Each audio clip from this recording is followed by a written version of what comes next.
नमस्कार। पिछले 2-3 दिनों से टीवी स्क्रीन पर एक माफिया, एक गुंडे की रिपोर्टिंग आप सब देख रहे होंगे। एक गाना भी चल रहा था, मैंने एक टीवी चैनल पर देखा कि साथिया आज मुझे नींद नहीं आएगी, सुना है तेरी महफिल में रात जगह है।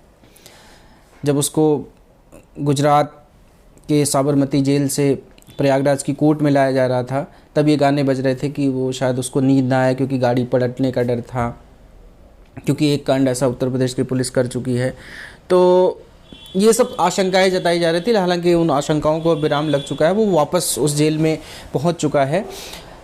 लेकिन जो प्रयागराज की कोर्ट ने उसको जो आईपीसी 364 के तहत जो वो अपराधी था 2006 का, जिसमें अपहरण का केस था, उसको 364 तब लगाई जाती है जब किसी का आप अपहरण करते हैं और विद इंटेंट टू मर्डर, मतलब उसका मर्डर करने की कोशिश करते हैं, तो उसे 364 धारा लगाई जाती है।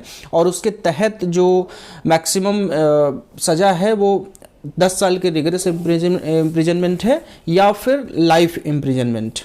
तो एक सवाल लोगों के मन में आया, कुछ लोगों ने मुझसे भी पूछा कि ये लाइफ इम्प्रिजनमेंट क्या होता है। तो मैं आज का सेशन इसी बात को समझाने की कोशिश करूंगा कि लाइफ इम्प्रिजनमेंट क्या होता है। लाइफ इम्प्रिजनमेंट मतलब क्या आपको आजीवन कारावास, इसका शाब्दिक अर्थ तो आजीवन कारावास हुआ। तो आजीवन कारावास मतलब कि जब तक आप जीवित हैं तब तक क्या आप कारावास में रहेंगे, तब तक आप जेल में रहेंगे, या फिर कोई समय सीमा है उसकी, 14 साल, 20 साल, 25 साल, 30 साल, ऐसी कोई समय सीमा है जो जितने वर्ष तक आप अंदर रहेंगे। ये आज ये कोई नया सवाल नहीं है, बहुत बार ये लोगों के मन में आया है, बहुत बार कोर्ट भी गए लोग, बहुत बार ज्यूरी सिस्टम जब थी देश में तो ज्यूरी ने भी इसको क्लैरिफाई करने की कोशिश करी। और लास्ट जो है 85 में सुप्रीम कोर्ट ने इस बात को क्लियर किया कि लाइफ इम्प्रिजनमेंट क्या है। क्योंकि कोई भी जो हमारी भारतीय दंड संहिता है, जिसको आईपीसी कहते हैं, आईपीसी या सीआरपीसी, उस आईपीसी सीआरपीसी में कहीं भी ये वर्णन नहीं है कि लाइफ इम्प्रिजनमेंट मतलब क्या होता है, लाइफ इम्प्रिजनमेंट की अवधि कितनी होती है। तो इसको सुप्रीम कोर्ट के एक judgment Bhagirath and others versus administration of Delhi 1985 में ऑनरेबल सुप्रीम कोर्ट ने इसको क्लियर किया कि लाइफ इम्प्रिजनमेंट जो है मिनिमम 14 साल की सज़ा, maximum to their entire life. अब ये तय कैसे होगा कि किस आरोप में उसकी मिनिमम 14 साल की सज़ा होगी, किस में वो एंटायर लाइफ के लिए वो अंदर रहेगा। देखिए, एक बड़ी क्लियर सी बात बताऊं कि जब किसी अपराधी को जेल हो जाती है, कन्विक्शन, जब पूरी तरीके से कन्विक्शन हो जाता है, जेल में चला जाता है वो, तो जेल जो है स्टेट मैटर होता है। अगर मान लीजिए उत्तर प्रदेश की जेल में है तो उत्तर प्रदेश सरकार ये तय करेगी कि किस अपराधी को कब छोड़ना है।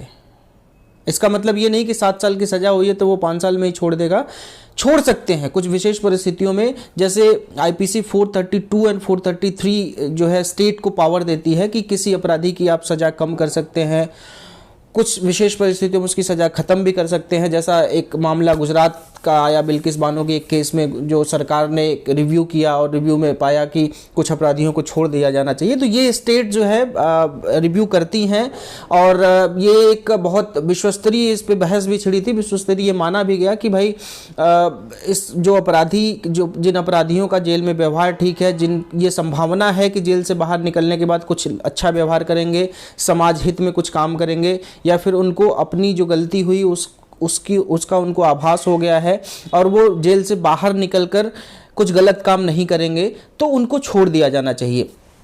तो इन आधार पर जो जेल अथॉरिटी या स्टेट गवर्नमेंट जो होती है, वो अगर उसको लगता है कि किसी अपराधी को अगर लाइफ इम्प्रिजनमेंट हुआ है, तो 14 साल के बाद अगर उसको ये लगता है कि नहीं, जो जेल में इसका आचरण रहा है वो आचरण अच्छा रहा है, तो उसको छोड़ सकती है। ये बिल्कुल स्टेट मैटर हो जाता है। लेकिन आपका ये बिल्कुल, जैसा मैंने 3-4 बातें बीच में बताई कि स्टेट गवर्नमेंट ये भी तय करती है या ये भी आभास करने की कोशिश करती है कि आप बाहर निकल के फिर से समाज के लिए खतरा तो नहीं बनेंगे। आपका जो जेल में बर्ताव रहा है अन्य कैदियों के प्रति या जेल अथॉरिटीज़ के प्रति, वो कैसा रहा है, अच्छा रहा है, खराब रहा है, जैसा आपका जेल से आने से पहले था वैसा ही रहा है। तो इन सारी बातों को क्यूमुलेटिव तरीके से सरकार या फिर जेल अथॉरिटी देखती है, प्राइमरी स्तर पर जेल अथॉरिटी देखती है, फिर सरकार को रिपोर्ट सौंपती है, सरकार समय समय पर ऐसे फैसले लेती है। और ये बिल्कुल इसमें कोई गलत भी नहीं है, क्योंकि बहुत बार हम देखते हैं कि कई अपराधी जो है गलती से कुछ लोगों से कुछ ऐसा काम हो जाता है। लेकिन हाँ, जो इस तरीके के, जो अतीक अहमद की मैं बात कर रहा था, ऐसे जो अपराधी हैं, जो कुख्यात अपराधी हैं, वैसे लोगों को मुझे नहीं लगता कि कोई भी स्टेट गवर्नमेंट, खासकर जो अभी गवर्नमेंट है, वो इनको कहीं पे रियायत देने जा रही है। तो इस सेशन का मेरा तात्पर्य यही था कि आपको लाइफ इम्प्रिजनमेंट समझा पाऊँ कि लाइफ इम्प्रिजनमेंट आखिर क्या होता है, क्योंकि बहुत लोगों के मन में ये जिज्ञासा होती है कि लाइफ इम्प्रिजनमेंट मतलब क्या। तो लाइफ इम्प्रिजनमेंट मतलब यही होता है। और अब कम से कम 14 साल तक तो वो जेल में ये गाना गा सकता है कि साथिया आज मुझे नींद नहीं आएगी, या फिर हो सकता है कि कुछ सरकारें बदले, सेटिंग हो जाए उसकी, तो फिर से वही उसकी राजशाही जेल में भी शुरू हो जाए, जो जेल से भी गुंडागर्दी। आज के सेशन में बस इतना ही। धन्यवाद। जय हिंद।